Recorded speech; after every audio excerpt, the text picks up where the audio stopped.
আসসালামু আলাইকুম। আজকে আমি ভীষণ টেস্টি করে লাটিম পিঠা বানিয়ে দেখাবো। এই লাটিম পিঠা দেখতে একদম লাটিমের মতোই, আর খেতে হবে অনেক টেস্টি।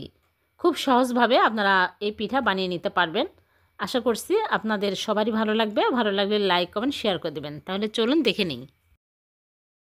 প্রথমে চুলায় প্যান বসিয়ে দিয়েছি আর দিয়ে দিচ্ছি আতপ চালের গুঁড়া 1 কাপ। এখানে আমি বাজারে শুকনা চালের গুঁড়া দিয়ে দিলাম। যে কোনো চালের গুঁড়া দিলেই হবে, ভেজা শুকনা যেটা হাতের কাছে থাকবে সেটাই দিয়ে দিবেন। এখন আমি হালকা আঁচে নেড়েচেড়ে 2-3 মিনিট ভেজে নেব। একদম হালকা আঁচে ভেজে নিতে হবে। ভাজা হয়ে গেলে আমি দিয়ে দিচ্ছি স্বাদমতো লবণ। আর এখানে নিয়েছি নারিকেল কোড়া 1/3 কাপ, আর দিয়ে দিচ্ছি খেজুরের পাতলা গুড় 1/2 কাপ। মিষ্টি অনুযায়ী আপনারা দিয়ে নেবেন কম বেশি। আর দিয়ে দিচ্ছি লিকুইড দুধ 1 কাপ। আমি আগে জাল দিয়ে ঠান্ডা করে নিয়েছি, ঘন করে ঠান্ডা করে দিয়ে দিলাম। এখন আমি নেড়েচেড়ে ঘন টাইট করে নিব। আপনারা চাইলে দুধের পরিবর্তে এখানে পানিও দিতে পারবেন। এখন নেড়েচেড়ে ঘন টাইট একটা ডো তৈরি করে নিব। যখন এরকম ঘন টাইট হয়ে আসবে তখনই হয়ে যাবে। এখন আমি চুলা থেকে নামিয়ে নিচ্ছি। চুলা থেকে নামিয়ে একটা প্লেটে ঢেলে ঠান্ডা করে নিব। ভালোভাবে ঠান্ডা হয়ে আসছে। এখন আমি ভালো করে মথে নিচ্ছি। ভালো করে মথে একদম মসৃণ করে নিতে হবে।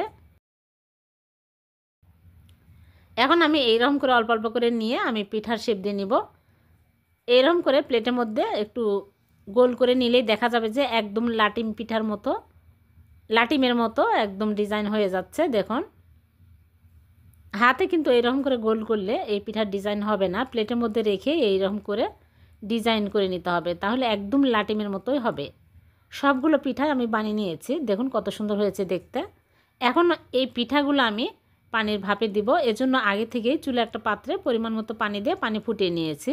এখন একটা স্ট্রেনার বসিয়ে স্ট্রেনারের উপরে একটা একটা করে পিঠাগুলো দিয়ে দিচ্ছি।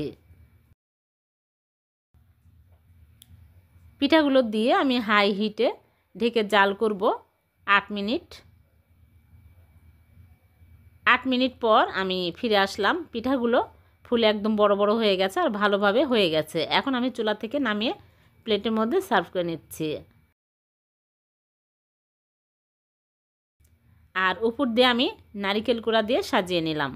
হয়ে গেল ভীষণ মজার লাটিম পিঠা। এভাবে বানিয়ে দেখবেন, খেতে অনেক টেস্টি হয়।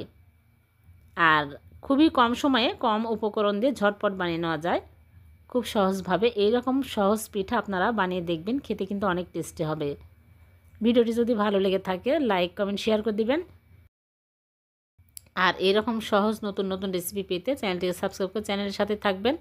আর পেজ থেকে দেখে থাকলে পেজটিকে ফলো দিয়ে রাখবেন। আবার দেখা হবে নতুন কোনো রেসিপিতে। সে পর্যন্ত ভালো থাকবেন। আল্লাহ হাফেজ।